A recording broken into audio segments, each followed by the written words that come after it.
We have lost two friends in the last week. Mrs. Luz Perez was a very dear woman and dear friend. She and her husband were partners with us in our work in the South Bronx and leaders in our community. We will miss her. The other is Senator Lindsey Graham. Senator Graham was a great statesman and leader of our Senate.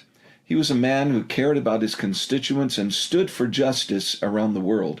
We became involved with his office when we encountered some difficult circumstances in one of the countries that we served 2 years ago. The U.S. State Department became involved, and International Human Rights Agency became involved. But Senator Graham's office went above and beyond, meeting with us multiple times, interviewing us, and encouraging us that they were standing with us, not just with words. We were deeply encouraged by the way they valued the work that we are doing and respected the work we are doing around the world. It all culminated with a meeting in his office with his foreign policy team and leaders of that nation, where we came together, built a partnership together to go forward in partnership to make a difference for the poor in that nation. As I ponder the loss of these people, I ask myself, who's going to rise up in their place? Now, the governor of South Carolina has already appointed an interim senator. I'm not talking about that.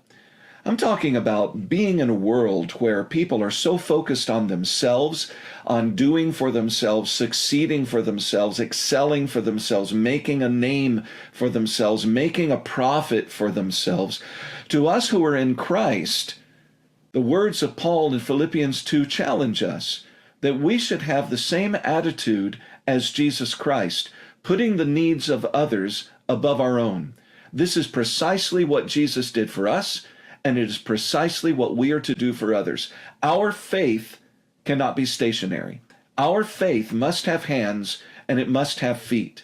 It must have feet to go where the suffering are, and it must have hands that will reach out to them, lift them up, stand for justice, and point them in the direction of the hope that they can find in Jesus Christ. The greatest title that we can have on this earth is servant.